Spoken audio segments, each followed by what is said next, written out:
Hello and welcome to episode 1 of the Skillless podcast. I am your host, Josh Carrillo, and joining me as always is my wonderful co-host, Seph Luna. Seph, how are you doing today? Not too bad today. It's kind of pretty hot though, if anything, especially with the recent weather. Thank you to each of you tuning in to episode 1, and be sure to follow us on our social media accounts. You can check us out on both Instagram and Twitter @_TeamNoSkill to stay up to date with all of the latest episodes of the Skillless podcast. Now, Seph. Yes, Josh? Before we continue, I think we should probably do a little about ourselves to just let the people know who we are. What do you think? That sounds like a pretty good idea. I'll go first. My name is Josh. I'm 28 years old from Albuquerque, New Mexico. I've been everything from a DJ to a camera operator, from a pizza cook to a store leader for GameStops and some other places. I've also been a Burnout Paradise speedrunner, professional rock band player, and I've done everything from play competitive Pokemon to speedrun Kingdom Hearts. I'm a huge Star Wars fan. I like and hate RuneScape, and I'm also the Dungeon Master for a current campaign of Tyranny of Dragons. Wow, that sure is a really big career you have there, and there's a lot of stuff behind that too as well. I think career would imply that I got paid for most of that. That's just no-lifing, but you know. That's true, if anything. What about you, Seph? Of course, my name is Seph, and I'm 27-year-old. I'm also from the ABQ area. I've been on and off on YouTube creating content for almost 10 years, since about like 2011, if anything, from our film classes where I actually met Josh over here. And basically, my video content ranges from montages to funny videos whenever we play with our friends and everything too. And I've been recently making YouTube shorts as well. My gaming, I've been specialized mostly in FPS, puzzles, adventures, RPGs, and then just a few several genres here and there. But also then, like, it doesn't stop at video games as well. I love to watch movies, love to like think about space and whatever like stuff that we could do in the future and everything too as well. Love to read, mostly read, but also I do love to watch a few select animes too as well. I'm also a huge fan of VTubers from different agencies as well, and pretty much many more to basically list off as well. But also then, I am also a player for Josh's campaign for the Tyranny of Dragons, and also I am the current DM too as well for our Spelljammer campaign once this is done. And actually getting into that, you are a recent DM, and I just want to say that you are doing a phenomenal job of guiding our Spelljammer campaign after only being a DM for just, a few months now? Just basically, if anything, like maybe like 5 or 6 sessions, if anything, if you want to be really accurate on that one. And do you think you've gotten the reins of it, which really you'll never do because the players will derail you at every turn you make?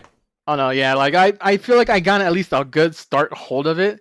I know I can definitely do better if anything, but thank you for the encouragement on that one, because there's sometimes where like I seriously didn't think if I could have like done this well, or if it would be pretty much better at that point, if anything.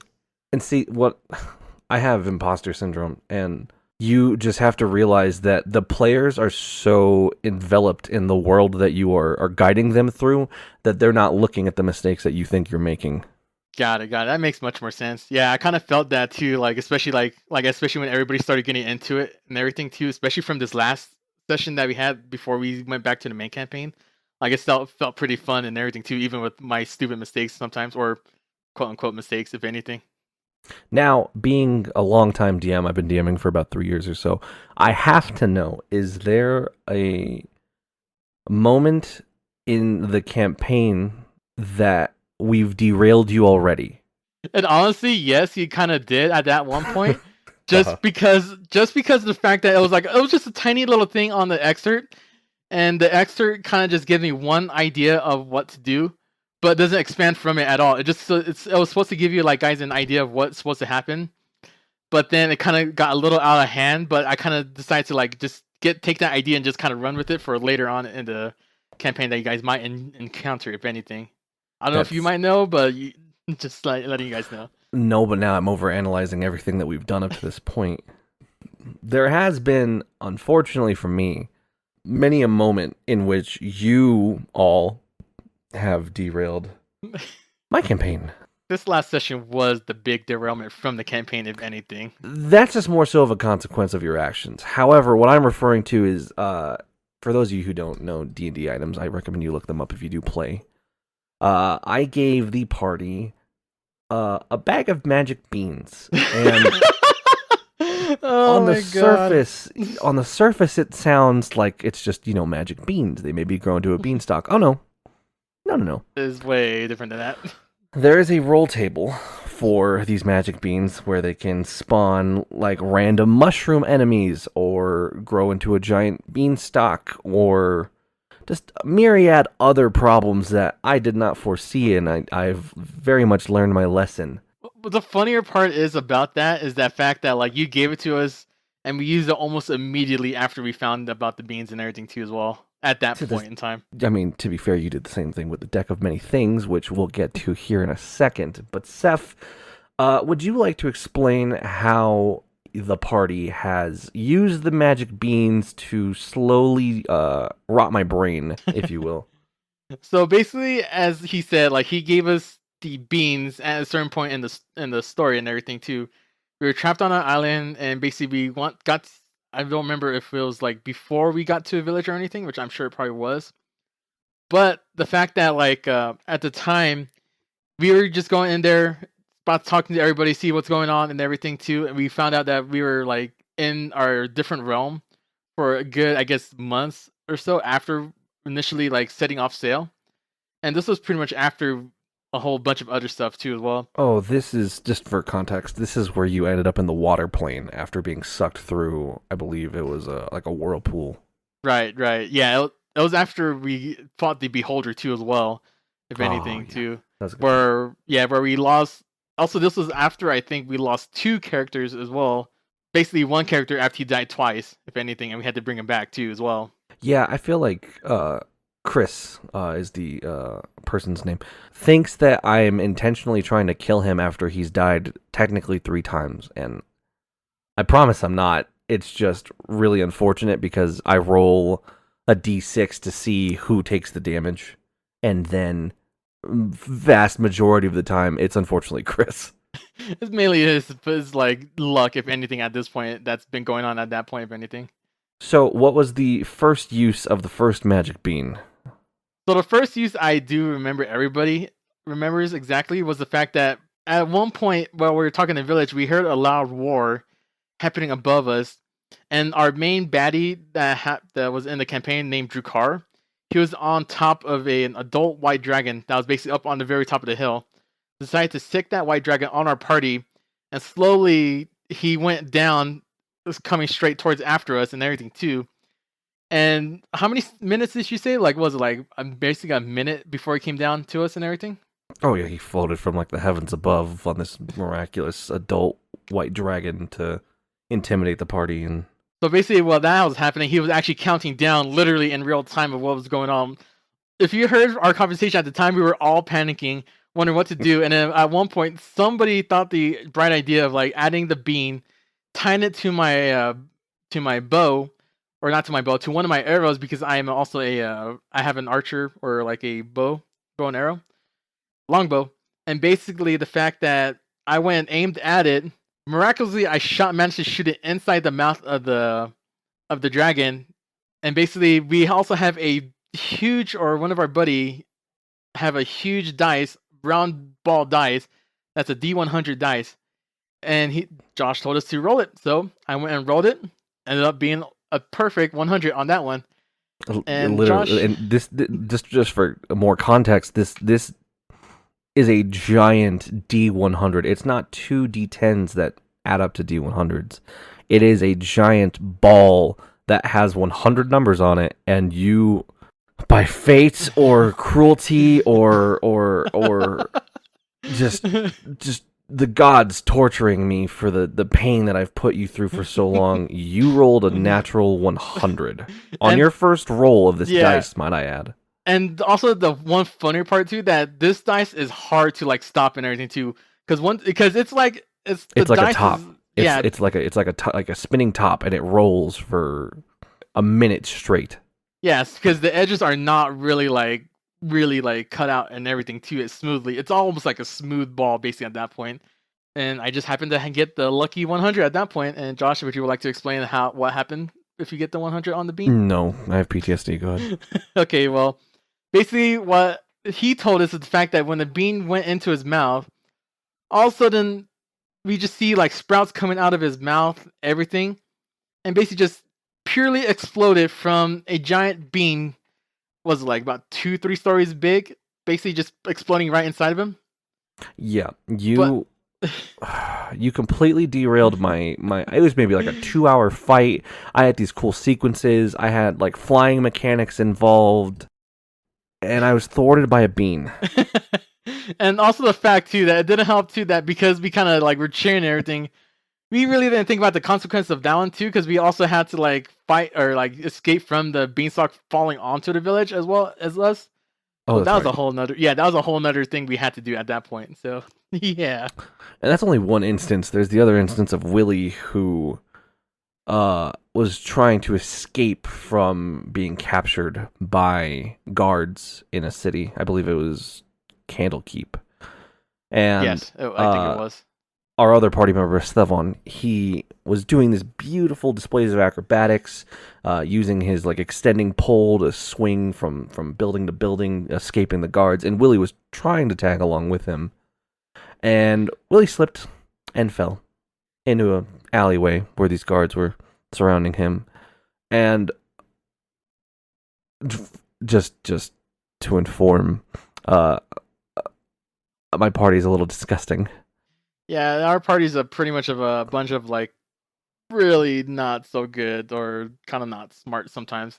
Esteban has a scrotum coat. I'm just gonna come out and say it. Esteban takes the scrotes of his enemies and fashions up this like a stone of like cape or a like blanket kind of thing. like Texas Chainsaw Massacre, which is a movie I finally saw. By the way, I don't know if I told you. Oh no, you didn't tell me that one. What I was saw that? the first one, but we'll get there. Okay. Into this amalgamation of just sacks into a coat. And Willie's character is kind of fearful. He's a necromancer, but he's Who can't bring kinda- the dead for some reason. who can't raise the dead as a necromancer, which is a weird D&D thing. He in his fear let out a little bit of pee, and to activate the bean, you need to soak it in water. And summoned about 24 different screaming mushrooms that also thwarted my capture plans. Which is a funny thing too, because he literally said he took off his pants, bringing out the pee after he dug the bean in, and then just rose everything up from there at that point. Which So you that would is think, twice that I've been thwarted by beans. yeah, which you would think that he would have at least gotten his water skin or at least spit on it for some reason. I mean, So- when you're in the moment, you're trying to escape and you're panicking. You're not like That's true. critically thinking, I suppose. And if I'm correct, there's still 2 beans left, right? Yes, I think I think Esteban and Demetrius, our other buddy, has the beans. I think for that. Ugh, I'm so not looking forward to that moment. Anyway, leading up to that part, to our second or third time we went and derailed the whole campaign at the moment. I think this one, I saw this one coming. I think you should have seen this coming a long time ago at this point. I just didn't think that you would use the item right away, but I should have known that I have very impulsive players. And more chaotic players too as well, to be exactly. Just to throw it out there, I, for some strange reason, gave you all the Deck of Many Things, which is a tarot card deck in which you draw one card out of 22, and it could be benefits from gaining a wish, which is essentially just a free do whatever the fuck you want spell, to riches, to death even. Or rewrite the whole world at this point, if anything. It's also, you can also summon a cataclysmic event to destroy everything that I've made and hold dear. So, why I thought that was a good idea, I don't know, but I was feeling generous that day. You had to give it to the one person that was basically saying, "I'm gonna use it," or give it to people at this point, if anything. Yeah, again, not my finest moment, but Demetrius is the individual who we're referring to here. Summoned the Deck of Many Things and drew the Avatar of Death On his very first draw. which summons a Reaper to kill you. Now I didn't tell you guys this, but I actually modified that instance. No, you told us that. significantly. If anything, like you told us that. Like significantly compared to the card. How so? I equaled the HP to Demetrius's character because it was only supposed to be half. Yeah, I remember you. I think you said that one. I don't know what else you didn't say though. I also upped his damage significantly. Holy fuck! Are you serious? Oh, 100%. He was supposed to roll like 1d6 to 1d10. Oh my god. Okay, that wow. But when you summon the Avatar of Death, I wanted the fight to feel like it's a consequence, and it's supposed to be a fearful encounter. Well, I mean, you were achieved right on the consequences and how fearful we all were about this point, if anything. What I wasn't expecting is him to summon a second card in the middle of that fight, which turned one of the players, my girlfriend Brooklyn, into an enemy, and it forces her to target Demetrius, who's already being killed by death. Yeah, so it didn't help that we all didn't kind of know at the moment, and basically we were all stressing out about that at that point too. Which also then kind of didn't help too. That at one point one of our party members in game kind of said something after like was it after or was it before or like during when she changed and everything, like why are you killing her, why are you killing him and everything too as well. So in the moment, the party didn't understand what was going on, so they were panicking because Demetrius's character didn't want any of them to know about the deck, which also unfortunately led to his death. Eventually, Death did win in the end, and Mel assisted in that. Mel is Brooklyn's character, by the way. In that death, so there was a lot of tension, and there was a lot of regret for her actions, that she didn't understand why she was doing these things, and it led to these beautiful roleplay moments that, unfortunately, like led to Mel's departure as a character, and didn't even understand what happened after that because for some fucking reason, Chris, our freaking not even a day after, I'm not even referring to that. That's just its own like problem. For some reason, a day after, you decided to fucking use the deck again. Okay, to be fair, it wasn't a day after. It was like 2 sessions after. All right, it wasn't like that. And also to be fair too, I was actually late to that session as well too because I was watching a movie with my mom. So that's true. In hindsight, it was Demetrius controlling your character. Yeah, so he's the one that kind of mainly put the idea in my head. So he's the one. Ironically, it literally comes all around to him being the main antagonist again. So yeah, secretly Demetrius is my my big bad evil guy. He's the BBG. BBG. Yeah. Which it's funny thing too, because it ended up with me having or using the card, which giving the enemies time to give a wish card for 2 wishes, and we managed to trick the enemies to wishing our fellow Demetrius back again to life to reset that. And as we were trying to get the second one off, our buddy Esteban, he was trying to intimidate him, but apparently his intimidation didn't work to the point where I guess the enemy was gonna try to say that, oh, I wish the Cult of Dragons would win the war. But he was so quick on the draw after that to cut his head off. But it only stopped at like, I wish the Cult of Dragon wins, and that's basically kind of like where we kind of almost stopped off at that point. Yeah, 100%. You hit a point where I was so involved in the moment that I thought, what is the most dangerous outcome that can come of this? Because I'm like, I don't want you guys to keep using the deck. Yeah. And I need to find a way to incite more fear.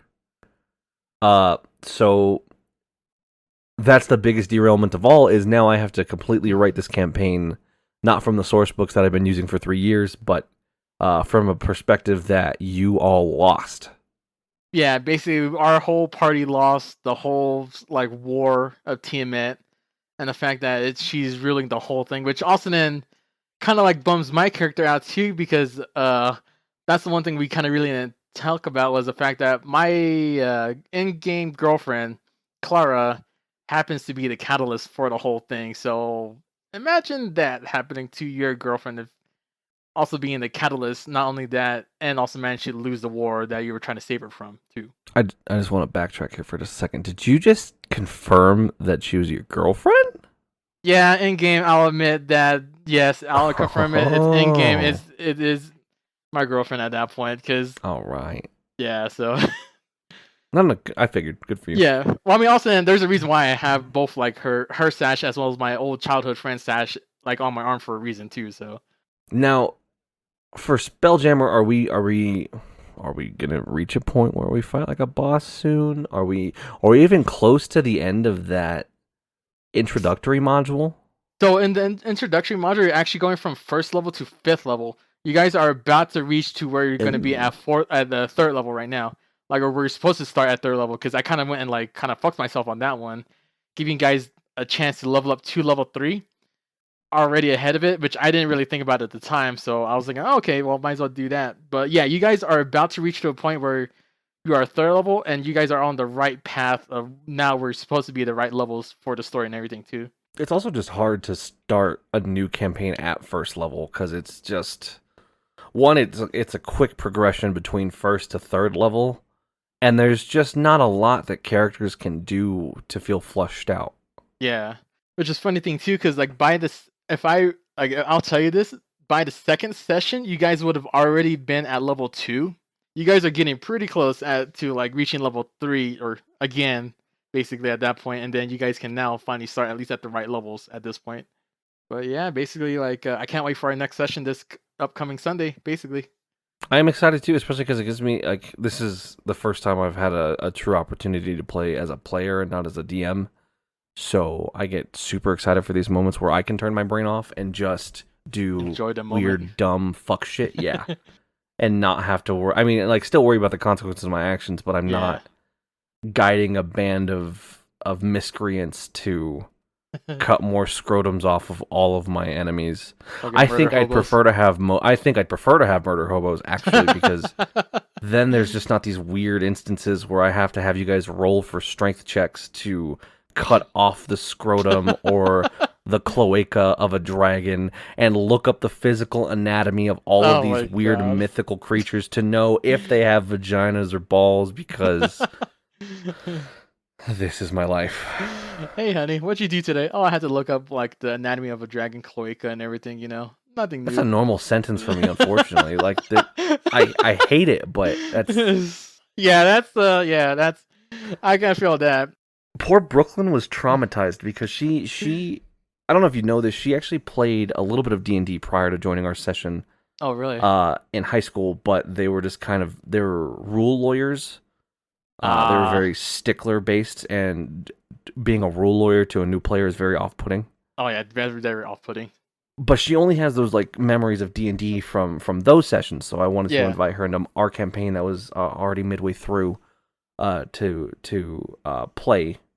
And kind of get a feel for it again, because I love D&D, because D&D gives me an excuse to hang out with my friends, and it forces us to socialize on a weekly basis, so we're not, all just separated and not talking to each other, especially post-pandemic. Yeah, well, also we did start like at least right when the pandemic was really getting started too, back in September 2020 too. Yeah. So there's already like that months of like time where we didn't get to see each other often enough, or we just talked to each other online. Not in person at all, too. Having Brooklyn go from that type of environment to our very uncensored, unhinged chaos. Yeah. I get to see her face of like, why are these people your friends, and what is wrong with them, and what is wrong with you, and should I be concerned? Are you like some weird serial killer? And luckily now, I think she's starting to get used to it. I don't know if that's a good thing, but she's meshing well. At least for our group, it's kind of a good thing, at least if anything. So, but yeah, that's kind of a whole like if you really listen into our sessions, at least at one point, it really does get out of hand. Like, especially like because even got out of hand in like Spelljammer too. I had to make up some stupid stuff where like you guys were doing the obstacle course and everything too. Most of you guys kind of passed, but ironically, our poor Willie, he's an autognome.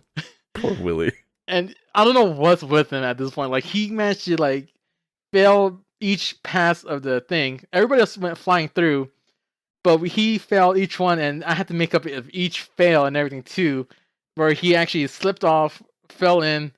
He actually started making actual ass grinder for his own ass. I was just about to say, please don't forget the fact that, again, uncensored, Willie attempted to use his mechanical butt cheeks to ascend a rope.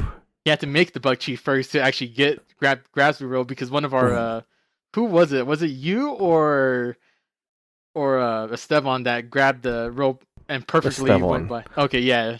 He grabbed the rope with his butt cheek like Tarzan style, and the very end of Tarzan when he was holding Jane. kind of like held it down and literally swing across and managed to do that. So he decided to take the idea from that, make his own ass cheeks, and try to do that, but immediately made it too wide and just fell straight down from that too as well.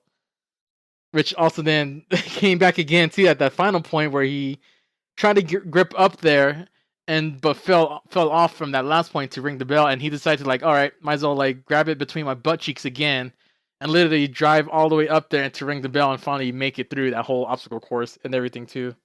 Yeah, I love us, but there's some days where I just can't with these people. Right? Like, come on, guys. I'm a closeted freak. I don't like throwing that out into the ether. And then it also like it also creates these very bizarre roleplay moments where I'm like fictitiously flirting with like a Stefan's character, and then my actual girlfriend Brooklyn is giving me like the death stare because she's like, "Would you talk to him? You're my man." Like, right? Listen. Well, you still caught me off guard though with the flirt session from long ago with that one character in purple clothing and everything too. Oh, where I, as the dungeon master, used an NPC to flirt with you? Yeah, like not only with Clara, like Clara, I can kind of like at least get into the moment, but it's the second one where I had to flirt my way through for who was that guy, the famous merchant from I think from Critical Role you brought in. Oh, wow, I'm so upset that I don't. You're blinking out on it. Gilmore. Yeah, I brought in Gilmore's dude. Glorious Goods from Critical Role, famous D&D podcast. Yeah, I had to flirt my way through that and everything too. I was like, oh god damn it, I can't believe I had to do all that and everything. And literally in character too, I had to sit. I was literally thinking to myself, I gotta do this for Clara. God damn it, I gotta do this for Clara. That's all right. I managed to get through it though somehow. I'm just saying, because we're in Spelljammer and we're in space shit gets freaky. Oh, I would not doubt it, man. Why do you think Space Jam happens? I'm gonna do. Wait, what? Hey, you never know. You might encounter the planet Toon. You know. That'd be kind of rad. I think that'd be cool. Just do these weird like sci-fi game mix-ins where we end up on weird planets. Oh yeah. It's all like Kingdom Hearts connected. It's all one universe of Disney and Marvel and some weird shit. Yeah, as I said, like I have some ideas upcoming and everything too that won't be for a good while, if anything, that might come into play at this point. So I already have some ideas set up that what you guys might encounter and everything too. But yeah, that's basically our whole campaign at the moment right now. That's been almost like that's basically about like 2.5 years in the making at this point. Yeah, I think like unfortunately with breaks in between, I think we're at like maybe 50 something sessions, getting close to. We're at like 30. Last time I was counting, I think it was at like 38, about to be 39 sessions in. We're only at 38 sessions. Yeah, because also remember we've been taking like almost like, ironically, it's been like every winter we always had like to take time off because of the whole holiday season and everything too. Yeah, I mean recently we also took a trip to like Disneyland and like prepping for that and working extra and because even then we're still trying to plan out for July's trip too as well. But that is just a few of the crazy antics with our D&D sessions. If you want to hear more of our crazy D&D stuff, be sure to let us know down in the comment sections or on Twitter and Instagram. Seph, do you have anything else on the docket for today? Basically, you said you actually had a little bit of situation with Destiny going on at the moment, though. Didn't you had? All right, I'm gonna get a little violent here. Go ahead. So, as mentioned earlier, we like to stream in our off time. I'm a Twitch affiliate myself, and I'm trying to just I guess get my wings again and get back into it and try to do it consistently as we're trying to produce more content for, I guess in my case, just trying to stay busy. Yeah. And we've been also on a Destiny kick. We all bought Lightfall. We bought the season passes. Bought the season passes, and with that, I wanted to try streaming Destiny just to re-engage with my community that I've fallen off with, but it forces myself to stay up to date with these games. I have a question for you. Have you ever attempted to stream Destiny? Yes, I have a long time ago. I think I might have fixed it, but like I don't know if I haven't. So if I'm correct, you stream from your Elgato capture card, right? Yes, for the most part, I stream for the Elgato capture card. The first time I tried it, I streamed it straight from the PC. I don't know if I ever fixed that at all. So I found out the reason that it doesn't work on PC because I am a PC gamer. I play the vast majority of my games on my computer. Not to mention you also play in widescreen too as well, since you got the widescreen Yeah, monitor. ultra wide is a whole different problem, but that's not even relating to this. So on PC specifically, I don't know if it's Destiny's anti-cheat or whatever it is, but oh no, it's in their terms of service. It won't connect to Destiny or to Streamlabs or any streaming app whatsoever because it's not the content isn't allowed through it. So it specifically states that you have to capture it in window mode, and then on top of that, the app itself freaks out because it's trying to capture window mode in 120 frames per second, but then downscale it plus everything else, so it stutters. So I can't actually fucking stream Destiny because of these stupid workarounds in their terms of service. Damn, that really sucks. That will really piss me off at that point. No wonder why that first time I was trying it wasn't working that well. Okay, that makes much more sense. That's Because really I dumb. even lowered the resolution down, or not the resolution, the frame rate down to 60 frames per second to see if it would match the stream. Yeah, And even then, it was still stuttering, and it's because it doesn't natively connect to Streamlabs, that's really sucks if anything. Damn. which sucks because this is the first time that we've actually been on a consistent Destiny kick, although not recently because of fucking me, because I've been trying to prep for RuneScape's double XP weekend, but that's a whole different Yeah, problem. of course. But we've been actually, this is the first time in a few years, I would say, that we've all been playing Destiny consistently. Yeah. We do the weeklies, we started raiding again recently. Yeah, we also started consistently doing dungeons as well for a 3-man team. Right. All the weekly grind stuff and not being able to force myself to stream being someone who has ADHD kind of sucks because now am I actually going to play it or am I going to go play RuneScape and prep for double XP because the content is a little dry because unfortunately the season content and Lightfall just kind of I don't know about you, man, but it just wasn't it for me. It kind of, for me, it kind of did hit a little bit, but it wasn't like enough to keep me at least constantly going, especially when it came to that weekly basis and everything. I wish it would have at least like kept going with the idea, especially with the secondary stuff that happened, like for the season stuff and everything too. It felt like it ended a lot quicker than it should have been. Like there should have been at least more after, like, spoiler alert, the fact that like Hawthorne basically got killed in action and everything. Like it stopped after what, like week 4, week 5, and after that. But why though? Like if have you ever actually looked like into it? They never explain how or why the Shadow Legion are taking prisoners whatsoever. It's just they're just doing it, and there's no rhyme or reason, even in the lore books or anything like that. It just doesn't exist. Yeah, that's the one thing also I didn't notice too until somebody went and pointed it out, that there was no reason, or like there was no reason why they were like taking people and everything captured and everything too. There was no specific like reason for them to even do that at this point, if anything. It wasn't great. Have you seen the player bases recently, like active players on Steam and stuff like that? No, I haven't seen any of that recently. It is at its lowest point it has been in the past 7 years. In Destiny's history? Mm-hmm. Wow, that's really saying something about this season and the DLC. I think just the people are tired. The grind is so freaking repetitive. It really You is. log in and do the one weekly mission, and then you do all of your pinnacle stuff again, or you're just doing raids. Basically, and even the fact too, like we could basically get that done within 1 or 2 days. The rest of the week, we're just kind of just. If we sat down and knocked it out in a weekend, there's no reason for me to play Destiny until Tuesday for reset. Basically, at that point, to even get to the story at that point, if anything, too, as well. Unless you just want to get through like any of the events that's currently going on, like the Guardian games and stuff. Right, but even then, that's not engaging enough to hold me there. We're just doing a couple crucible matches, a couple of easier Nightfall strikes, and we're done. Like I love the game, but it's dry, man. I think Season of the Deep starts next week, right?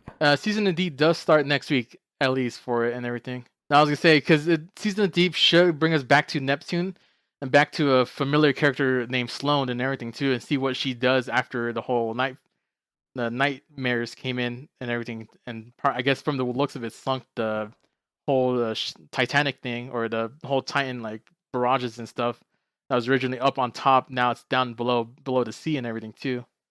Have you looked at like the art or any like the notes or what people have been saying about what might happen in that? No, I haven't. I've been usually been trying to keep like spoiler free from it, like until I get to like watch it and everything. There are talks because of the photos that were posted that we may have a swimming mechanic. Actually, I did see something about that, like, because even I was like wondering, like, how we're gonna like go down below, if anything, or like the funniest thing I seen was like, how will our ghost react to being underwater and everything too as well. I don't know. We haven't known how to swim for who knows how long. Starting now just seems, especially in a sea of weird radioactivity, doesn't seem Yeah. like a good way to start to me. But again, this ship has sailed and is very much just a weird. I play it because I've played it for so long and I'm already invested. Not I am Yeah. actually intrigued in what actually happens here. Like we've been like at least like month one or even day one just of playing OG Destiny 2 as well. So we've been invested from the story from the very beginning of this whole series at this point. Were you there when we beta tested Destiny 1? Yes, I was there because I actually do have the Destiny 1 beta testing on my games, like previously used on there too as well. Hell yeah. But also like you also one crazy thing too that I've been like I remember specifically too when they were like announcing the future DLCs and stuff. Hmm. That Lightfall was originally supposed to be the end all be all. Was supposed to be the very Oh final yeah, there one, wasn't supposed to be final shape. That's because that's what the next DLC is supposed to be. It's called the final shape and everything. yeah, I think truly what happened is they split this into two DLCs and they just shouldn't have done that. Yeah, there's another game that actually did that too. Like I don't remember which game. It was either a game or a movie that kind of did that. That basically like it was supposed to be one big movie or one big game, but they ended up splitting between the two, like part one and part two, or like basically DLC and something like that too, which ended up being like the first part not being as good, or like at least kind of felt like it was just padding out for time until the very second part of the movie or game at that point. Because I know it happened at least once or twice if I remember correctly. I just don't remember which movie it is. Yeah, I feel like $100 is a fucking steep price point for a season pass and an expansion that feels half done. It almost, you know what? I was thinking about this earlier. Do you know what it feels like? It feels like a freaking MMO subscription. It really is, because also remember that's kind of like what their take was originally too. That Destiny was going to be the FPS MMO version of like the MMO series, basically, or genre at that point, because that's basically what they were trying to like have Destiny kind of do. That's basically what the original plans was at the moment when they first began. It was supposed to be like an MMO, but with first-person shooter mechanics blended into it, which is why we have like stuff like the raids and like dungeons and stuff to like get massive people, like or semi quote unquote massive people in the games and everything too to play together and stuff like that too. So let me ask you, what would you do to fix the current state of Destiny? I think I have a definitive answer of what should be done, but I want to know your take on this. In all honesty, at least for the people that's been working, or at least like been kind of engaged from the start and everything, at least give us a bit more story, like kind of expand a little bit what's going on in the story, like of course like voices and talking and everything, but at least if you're not gonna like kind of like get long and everything, I know it's gonna take a lot more work, but maybe make a bit more cinematics for it to kind of explain a little bit, or even use in-game cinematics too as well, like how they did with certain like missions and stuff too as well. Bring back some of the old content from the Destiny Vault, if anything.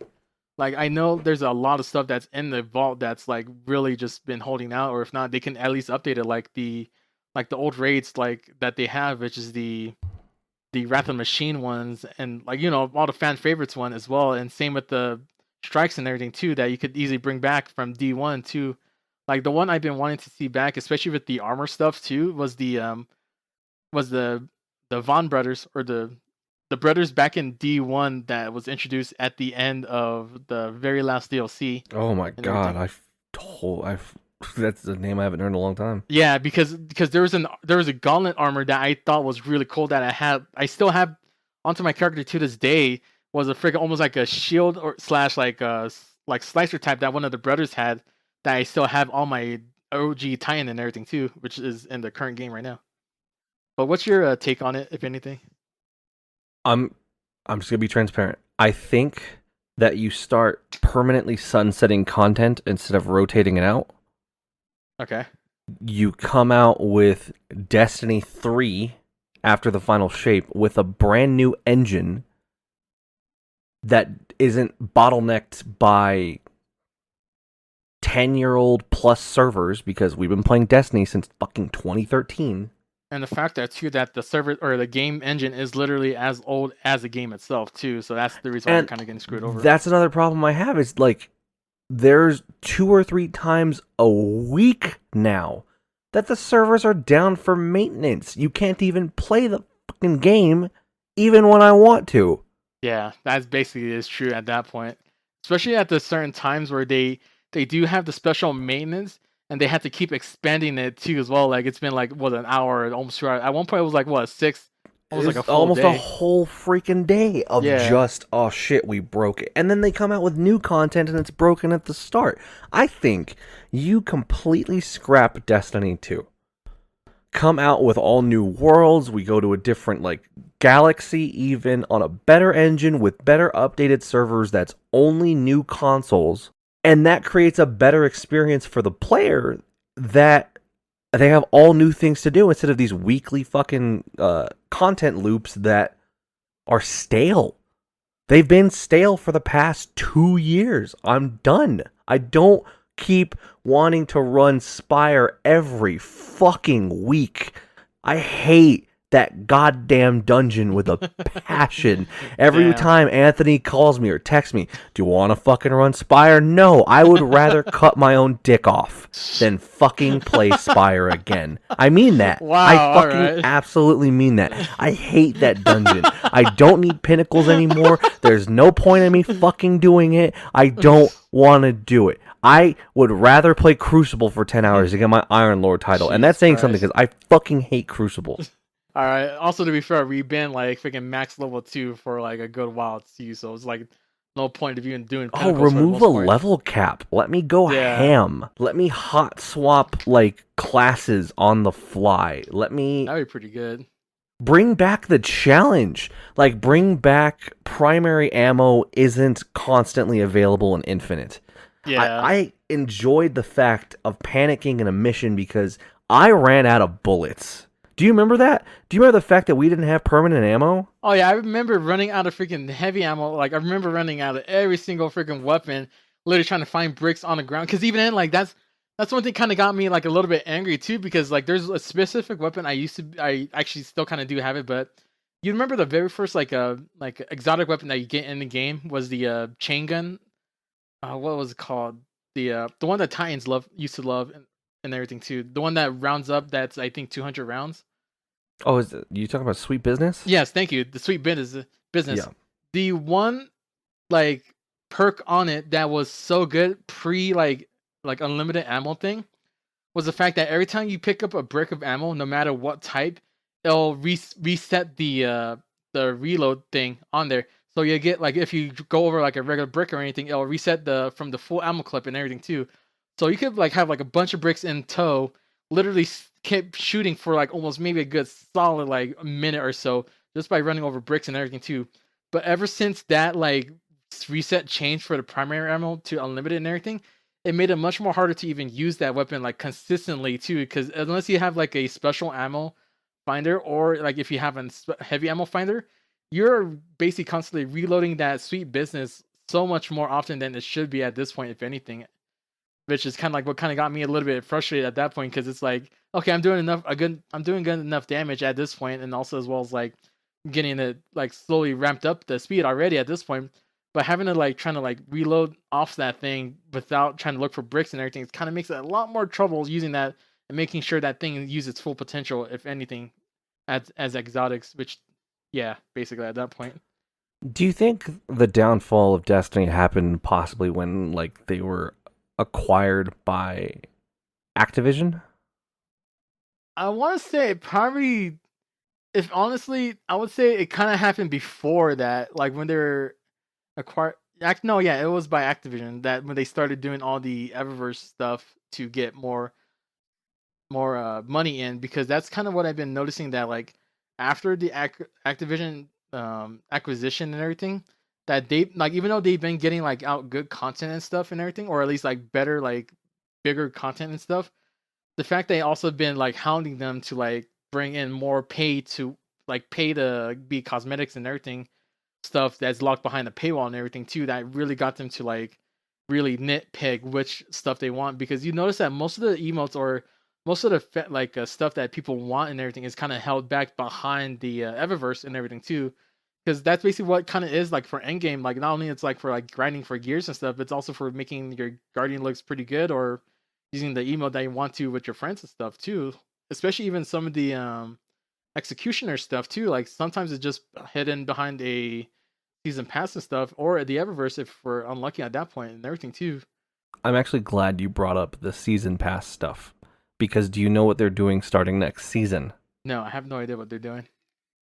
So the season pass currently, as it stands until Tuesday, Hmm? the day after this comes out, is 10,000 silver, which is it's $9.99 plus tax. Oh yeah, that's right. I forgot about that. The whole thing. Now they are increasing the price of the season pass to 1,200 silver. Yeah, I forgot But about that. the sleazy thing that they're doing is you can't just buy 1,200 silver. You have to buy $10 worth of silver or $15 worth of silver. So it's forcing you to buy silver for their cash shop items that you don't actually need. Basically, that kind of what this feels like. Because that's one thing too. Like I wouldn't justify that at all, just because of the fact, like, because with the other different battle passes and stuff, like especially with Apex, Halo, um, what's another one? Gundam Evolution. They've actually like, even though if you buy their battle pass, like you still have to buy like maybe like like $10-15 worth of stuff.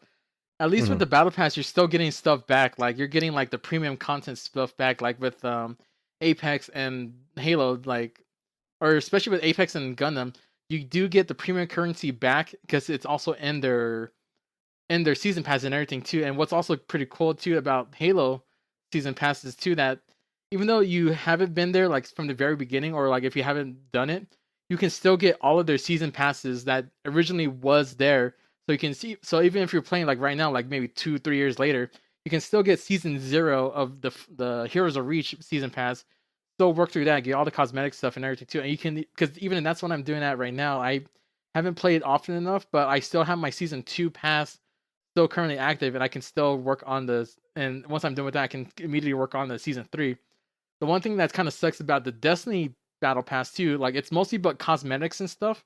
Like I don't mind that and everything too, but there's also some unnecessary stuff that kind of really shouldn't be in there, like constant exotic engrams that's basically for levels that you probably already have at that point, or the fact that like No, the majority of it is just like upgrade modules and enhancement cores and the armor set that you can already get from just playing the season. yeah, basically. So there's like no incentive of like because I would say if it would have been, they would have been had a lot more better incentive if they actually added premium currency in the thing that you could use for either buying the next season battle pass, or just for even like earning to get stuff from the Eververse Yeah, again if I get too. to fucking level 100, give me the next season pass. I earned my shit. I Yeah. mean, granted, they can't necessarily do that because you can buy battle pass skips, but like going back to something you said about Halo, all of these seasons after they're done are locked content. So if you're a new player trying to get into Destiny, you have no freaking clue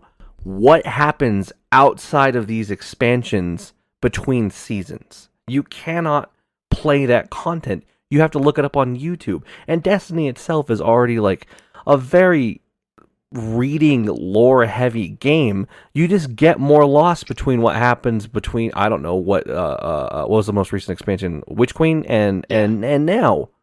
Yeah, because even then, like, because even then, the only thing that will give you of what happens in the game, if you try to look for it in the game, is just a small little thing on your like map that shows that like, oh, look at this past content. It'll just give you a very brief description of what happens in in the whole story at that point, if anything, or at least during that season and that DLC, if anything, at that point too.